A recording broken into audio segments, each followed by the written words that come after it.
1 Coríntios capítulo 11, versículo 23. Olha só o que diz. Apóstolo Paulo falando: porque eu recebi do Senhor o que também vos ensinei, que o Senhor Jesus, na noite que foi traído, tomou o pão e, tendo dado graça, partiu e disse: tomai e comei, isso é meu corpo, que é partido por vós, fazei isso em memória de mim. Semelhantemente também, depois de cear, tomou o cálice, dizendo: esse é o cálice do Novo Testamento, ou da Nova Aliança, do meu sangue, fazei isso todas as vezes que beberes em memória de mim. Porque todas as vezes que comerdes desse pão e beberes desse cálice, anunciai a morte do Senhor até que Ele venha. Acharam, igreja? Então a ceia é uma ordenança do Senhor. Jesus deixou duas ordenanças para a igreja. A primeira é a ceia. Qual que é a outra? Batismo. Mateus capítulo 28, lá no finalzinho: ide, é uma ordem, ide, batizai, em nome do Pai, do Filho e do Espírito Santo. Então é uma ordenança. Ordem é ordem. Quando você trabalha na firma, não dá uma ordem. O pai, quando fala para o filho, é uma ordem, né? Você vê na empresa, né? O policial fala: é uma ordem. É uma ordem. Não é a igreja, não é denominação, é uma ordem de Deus: batizar e ceiar. A ceia é além de uma ordenança para nós. Para nós a ceia tem que ser muito mais do que além. Eu não tenho que ceiar, eu não tenho que batizar porque é uma ordem. Eu sei que é uma ordem, mas eu não tenho que ceiar por causa que é uma ordem. Porque se eu fizer porque é uma ordem, então eu estou fazendo por obrigar. Então, eu sei que é uma ordem, mas eu faço porque o Espírito Santo me incomoda. Então é além de uma ordem. E eu quero falar para você algumas verdades da ceia. Por que Deus Ele quer que nós ceiamos? Ou Ele necessita que nós ceiamos? Porque a primeira coisa que nós podemos lembrar na ceia é que a ceia do Senhor tem dois objetivos. Pode ter mais, claro que pode ter mais, mas eu quero falar dois nessa manhã. Primeiro objetivo: lembrar do sacrifício de Cristo na cruz e a humilhação. Nós lemos aqui, toda vez que nós vamos tomar ceia, o que você lembra? O que vem na mente? Jesus na cruz, Jesus humilhado. O que mais? Me ajuda a pregar aqui. O que você lembra nesse modo? Jesus se despedindo dos discípulos. Olha, legal, me ajuda aí. O que mais? A dor, humilhação. O que mais? Arrependimento. O que mais? Lembra lá em Getsemane, ele suou, o suor dele saiu sangue, que ele sofreu até o fim? O sofrimento. Lembra do espinho? Foi, irmã? Humilhado. Então, tudo isso faz parte da ceia, é a lembrança. Esse suco que nós tomamos, esse pão que nós comemos assim, ele parece que foi simples, é simples, foi feito com amor, com carinho, para Margarete, Paulo e na Camarelice, foi feito com carinho, a mesa foi feita com carinho, mas o sacrifício maior, quem pagou foi Jesus, Ele que pagou. E aí, olha só o que diz. Eu quero fazer um dos itens da humilhação dele. Olha só o que aconteceu com Jesus antes de ir para a cruz. Em Mateus capítulo 27, versículo 27. O sacrifício que Ele fez pela humanidade, o preço que Ele pagou por mim e por você. Jesus não precisaria ir para a cruz, porque para ir para a cruz, o sangue de Jesus libertou nós dos nossos pecados. Ele não precisava ir para a cruz porque Ele não tem pecado. Em Mateus capítulo 27, versículo 27. Depois os soldados Pilatos levaram Jesus a palácio do governador e reuniu toda a tropa em volta dele. Tiraram a roupa de Jesus, vestiram uma capa vermelha, fizeram uma coroa de ramos cheio de espinho, puseram na sua cabeça, colocaram um bastão na sua mão direita, um bambu. E aí começaram a se ajoelhar diante dele, caçoar dele: viva o rei judeu!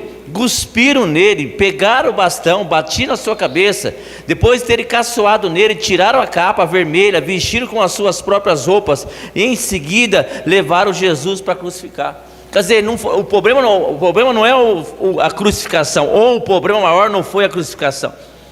Lá na cruz, o processo que ele teve, a humilhação que ele teve, esse foi o processo. E muitas vezes pessoas acham que para ser crente as coisas têm que acontecer bem, e as lutas vão acontecer na nossa vida. Tem coisa que acontece na minha vida, na tua vida, e a gente não vai entender. Hoje foi um exemplo disso, um testemunho aqui foi exemplo disso. Um testemunho, uma realidade, mas coisa que não está na nossa alçada. E parece que nós, quando mais firme que você está com Deus, mais problema você tem. Quando mais nós buscamos a Deus, parece que nós mais somos moídos pelo inimigo. Não é assim? Não é assim? Se você lembrar na morte de cruz, traz uma lembrança dolorosa, é muito revoltante. Só de pensar que Jesus foi trocado por um Barrabás, nós sabemos disso, que Jesus, o povo escolheu o Barrabás. Olha o processo que tem aí, ué. O povo preferiu um bandido, o povo se vendeu, na verdade, se venderam. A igreja pagou para os homens falar Barrabás. Quem que era a igreja naquela época? Os sacerdotes, os sumos sacerdotes, os mestres da lei, que eles odiavam Jesus. A igreja odiava Jesus. A igreja pegou no pé dos apóstolos, perseguiram os apóstolos. Caifás, sumo sacerdote, tudo por causa de ciúmes. Então a igreja se vendeu. E como está a igreja no dia de hoje? Como é que estão as igrejas no dia de hoje? Sem criticar a igreja, mas hoje é uma grande realidade, não é isso?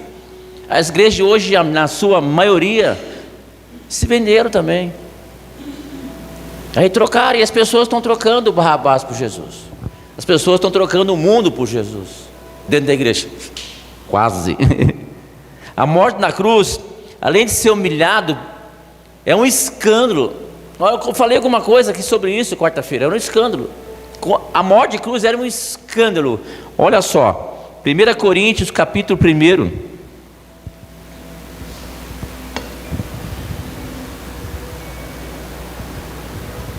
1 Coríntios capítulo 1, versículo 23. Então, para nós tomarmos a ceia, nós temos que entender todo o processo. Eu estou tomando ceia, eu sou batizado, eu preciso tomar ceia. Tá, legal, é ótimo, mas precisa se identificar com a ceia. O que significa ceia para mim? Para mim tomar ceia, para você tomar ceia, precisamos entender que foi pago um preço muito alto, inapagável.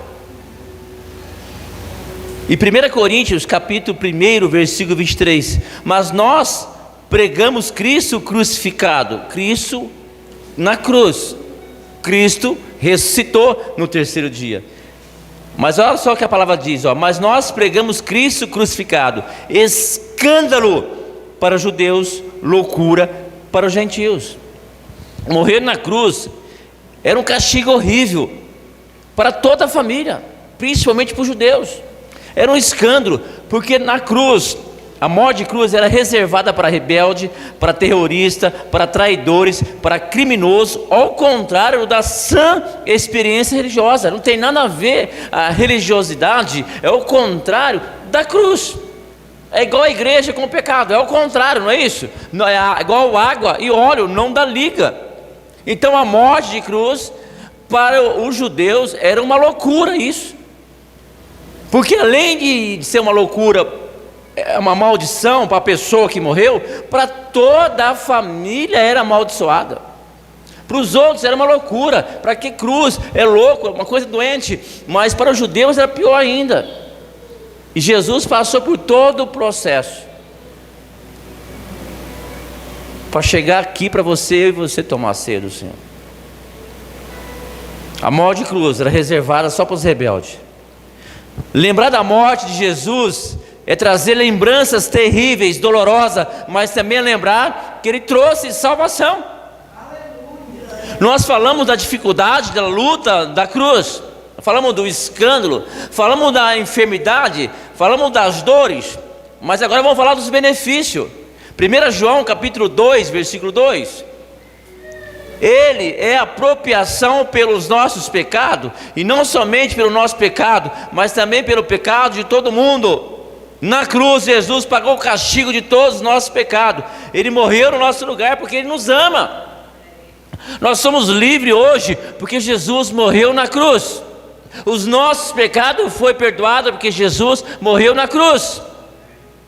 Você deu para entender que por isso vale a pena, ou valeu a pena, Ele pagar todo o preço. Ele deu a vida dele, para quê? Para salvar eu, para salvar você e para salvar todos que aí que estão por vir, desde que queiram, desde que se arrependam. É um preço a se pagar. Ele pagou um preço muito alto, Ele pagou um preço inapagável. Por quê? Por um amor, uma alma. E nós estamos aqui hoje entendendo que a ceia não é apenas um suco de uva, não é apenas um pão, mas é a salvação, é o preço que Jesus pagou para chegar até aqui. Você que é pai, você que é mãe, você não tem preço para tentar salvar seu filho, não é isso? Você imagine Jesus Cristo para conosco. Jesus na cruz pagou o preço dos nossos pecados. Jesus ofereceu para tomar o nosso lugar. Seu sofrimento na cruz foi muito grande, mas Ele decidiu passar por isso, por amor nosso. Getsêmani, bem claro, lê Getsêmani, você vê os últimos capítulos de Mateus. Não sei se é 28, 27, não lembro direito, mas lê Getsêmani. Ele suou, o teu suor saiu como sangue. Ele queria que alguém ficasse ao lado dele orando, ninguém estava orando. Ele falou assim: eu estou triste até minha morte, estou angustiado. Mas a palavra de Deus diz aqui que na noite que ele foi traído por Judas, ele ceiou o Senhor, ele ministrou a ceia. Sabe o que significa isso? Ele deixou de lado os seus problemas para focar na casa do Senhor. Estava maior, a obra que ele tinha era maior do que a sua vida particular. Porque nós temos motivo para não estar na igreja aqui hoje. Você tem motivo para não estar na igreja. Aliás, você tem motivo para desviar. Eu tenho motivo para desviar. Jesus tinha motivo para não ir para aquela cruz. Na noite que foi traído, Ele serviu a ceia. Ele sabia que Judas é traído. Tanto que Ele falou assim: o traidor é aquela pessoa que coloca a mão na coxa. Ele colocou a mão na coxa de Judas. Ele sabia que Judas ia trair, e mesmo assim Ele ministrou a ceia. Tem coisas que nós fazemos que a gente não quer fazer, mas nós fazemos por causa de amor de Cristo. O nosso dever, o nosso chamado é muito maior. Nós somos servo. Você como um servo, você como serva, você faz coisa que talvez você não queira fazer. Você como servo, você como servo, você faz coisas que não sei como você consegue fazer, porque a circunstância é desfavorável, não é assim? Pastor, o senhor não conhece minha luta, pastor. Pastor, a semana inteira é problema, pastor. Pastor, é briga o dia inteiro, é confusão o dia inteiro. Pastor, é problema o dia inteiro, mas eu estou aqui na casa do Senhor em pé. Pastor, se eu olhar para os meus problemas, pastor, se eu olhar para minhas lutas, pastor, eu não tenho força para ir para a igreja, mas o propósito que Deus tem para mim é muito maior do que as minhas lutas, do que as minhas necessidades. É isso que Jesus está falando aqui. Segundo objetivo, deu para entender, igreja?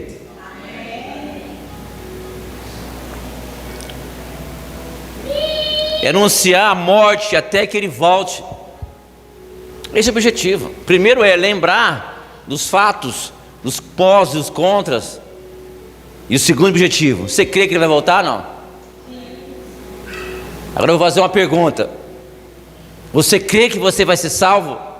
Você crê que você vai subir para cima junto com Ele? Se Jesus voltar hoje, se Jesus voltar agora, se a trombeta tocar, você tem certeza? Nós temos certeza da nossa salvação? Senti meio fraco aqui. 1 Coríntios capítulo 11, versículo 26. Porque todas as vezes que comeres desse pão e beberes desse cálice, anunciai a morte do Senhor até que Ele venha. Isso não é conversa de crente, isso é Bíblia. Ele vai voltar. E quando ele voltar, ele não vai voltar mais para morrer, ele já morreu. Ele vai voltar para nos resgatar. Ele vai voltar para chamar, porque ele diz que há morada, há muita morada, ele vai subir, há muita morada lá, onde ele está preparando para nós, para mim e para você. João 16, há muita morada. Ou João 14, há muita morada. Ele vai voltar para nos chamar. A questão é, será que nós estamos preparados para subir? Será que nós estamos preparados para ser resgatados? Muitos dizem que vai ficar aí, o ano da tribulação vai ficar mais 7 anos.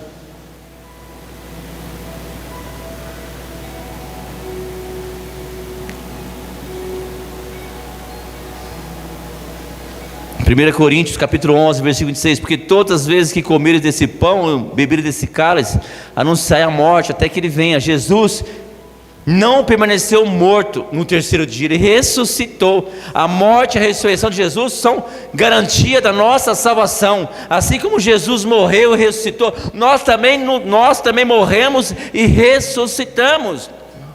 Quando nós batizamos nas águas, os nossos pecados foram lavados pelo sangue do Cordeiro. Não tem aquela musiquinha, morreu, ressuscitou, morreu, ressuscitou. Quando nós batizamos nas águas, meu irmão, também nós morremos e ressuscitamos junto com Cristo no batismo.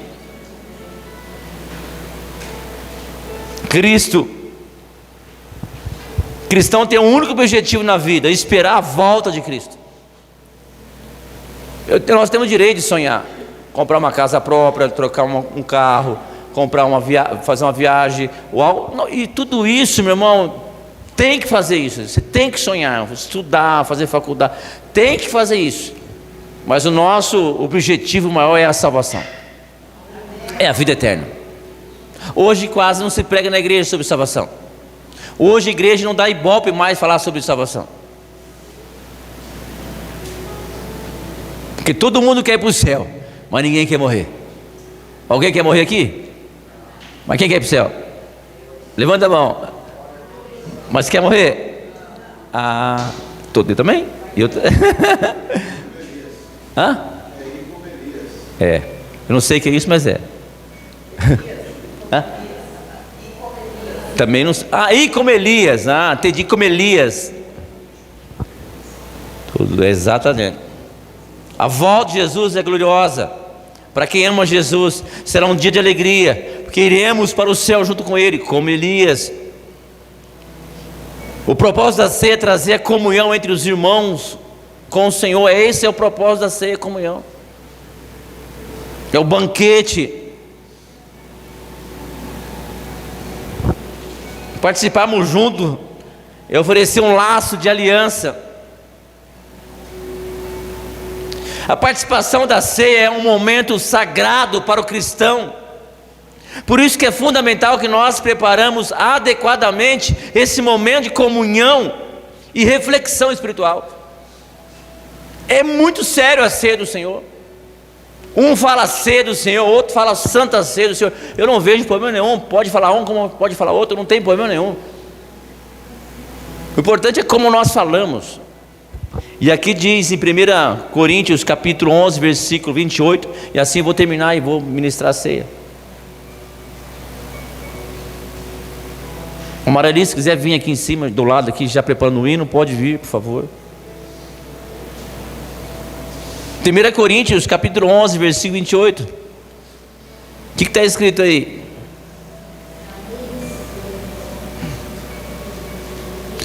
Examine, pois, o homem a si mesmo, e assim coma desse pão e beba desse cálice.